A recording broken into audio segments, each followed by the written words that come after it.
One of the truly striking aspects of this year's Basel show is how many of the works still feel incredibly timely, incredibly topical. Now, many of these works are new and they respond specifically to the day's challenges. But many of them are older. They might be 10 years old or decades old. And yet, because of the nature of the work, they still speak to us in this very moment that we are living.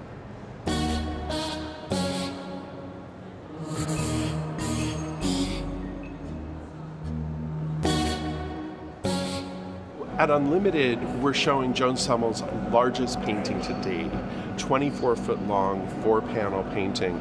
At age 86, she is thinking about her own passing. She's reflecting on her life and the life that her body has lived. These works are the iconic Mappe by Alighiero Boetti. They are quite literally historical snapshots of the world over a course of 25 years. And then underneath it says, questo nuovo instabile mondo che si frantumerà. This new and unstable world which will soon destroy itself.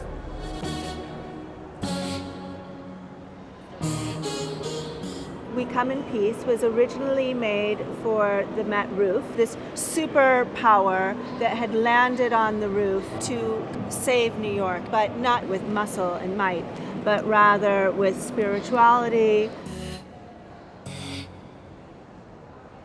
Gallery Beholds has worked with Wolfgang Tillman since 1993, and the artwork that we're showing here at Art Basel, it's called Closer to Music. This is Michael Stipe here, Philip Glass, Frank Ocean, the Pet Shop Boys, Grace Jones. His photographs have been a real part of the way that we have come to learn to look at music and musicians.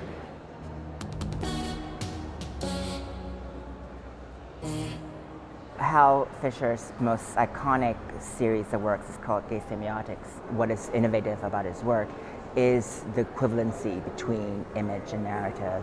There is no subservience of one to the other. This year, we thought it was particularly interesting to show this work, the 50th anniversary of Stonewall. One of the really amazing aspects of the Basel show is the amount of historical material which we find on the show floor. And a great example this year is the cabinet of work by Francis Picabia at Galerie 1900-2000 from Paris. The gallery was created in 1972 by my father Marcel, who still works today. Picabia has been lately rediscovered by contemporary art collectors. My favorite work in the show would be the dot painting from 1951. It's a very tiny painting, it's 10 by 8 centimeters. Abstract, but it's also could be a sun in the sky. I think it's a real gem.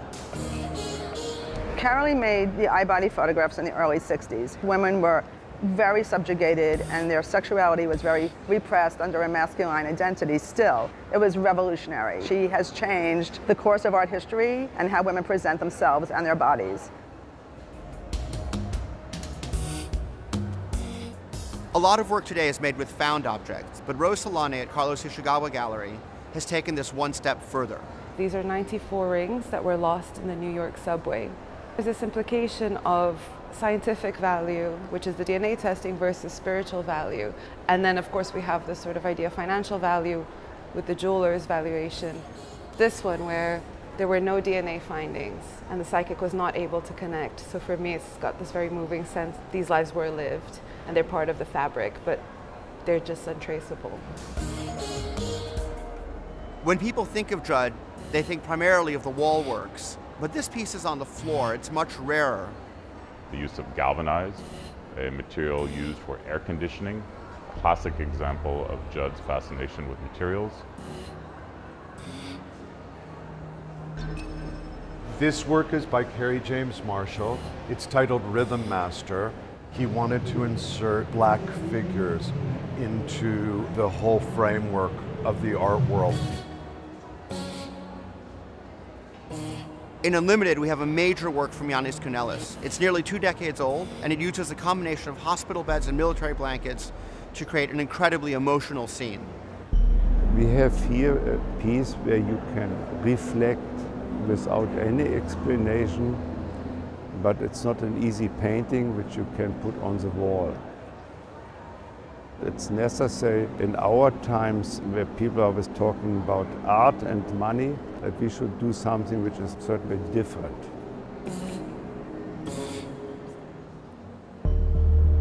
Fiona Tan's video Elsewhere is a meditation both on urbanism and dystopia. You see all the traffic of the cars, you see all the pollution, yet her film is totally impressionist. You could really think you see a tableau of Monet. She really turns an everyday moment into something both really magical and really poetical.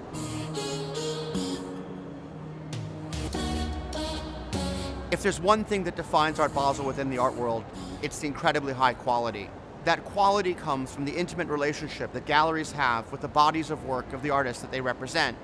Our galleries often work with artists for decades, starting with them when they come out of art school and continuing as they go on to be stars at biennials and major museum shows.